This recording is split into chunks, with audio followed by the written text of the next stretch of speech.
The rod of Moses became the rod of God. The mountain where you receive vision is the mountain where you receive empowerment. So a man who takes off without a vision will be defenseless in the day of battle. And you will notice that when you stay with him and he gives you a vision, he doesn't only give you a vision. There are 4 other things he gives you. After giving you the mandate and the vision, before you go, he will tap you and he will add empowerment. When Moses contacted God in the mountains of Horeb and he was about to leave, God didn't just say go to Pharaoh. God didn't just give a mandate. God gave an empowerment. He said drop your rod. He dropped it. He picked it it became a serpent. He said pick it by the tail. He picked. So a man who takes off without a vision will be defenseless in the day of battle. The rod of Moses became the rod of God. The mountain where you receive vision is the mountain where you receive empowerment. And he doesn't just give you empowerment, he also gives you a strategy. He told Moses, as you are going, you will meet your brother Aaron. He said he will be your mouthpiece. Now, don't just walk to Pharaoh. Go to the elders of Israel and tell them, the God of your fathers, the God of Abraham, Isaac, and Jacob has sent me. And then when you finish talking to the fathers, he said, now go to Pharaoh. There was strategy, sir. There was roadmap. You are the one who thinks, oh, it's trial and error. There's no trial and error here. Spirits are involved. They will kill you. So when Moses came to Pharaoh, nothing intimidated him. He came with a blueprint.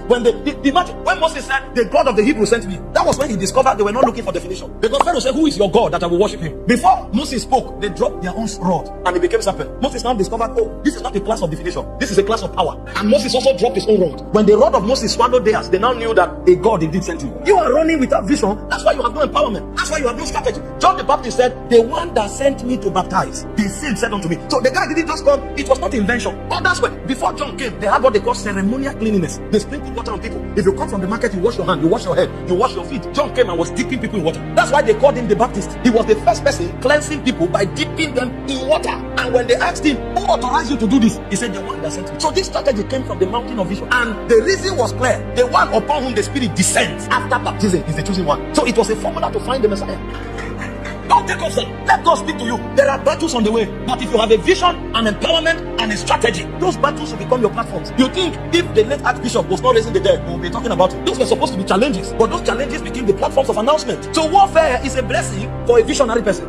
The man who doesn't have vision, empowerment, and strategy is the one to whom warfare is an issue. The one who is empowered, warfare are his platforms. You think the platform of this ministry is this altar? Think again, sir. Anybody can climb here. In the course of this conference, even the choir members stood here. But we hear an apostle called Apostle Charles as well. So it's not about this elevated platform. There are people fighting for this elevated platform, but men are standing on spiritual platforms.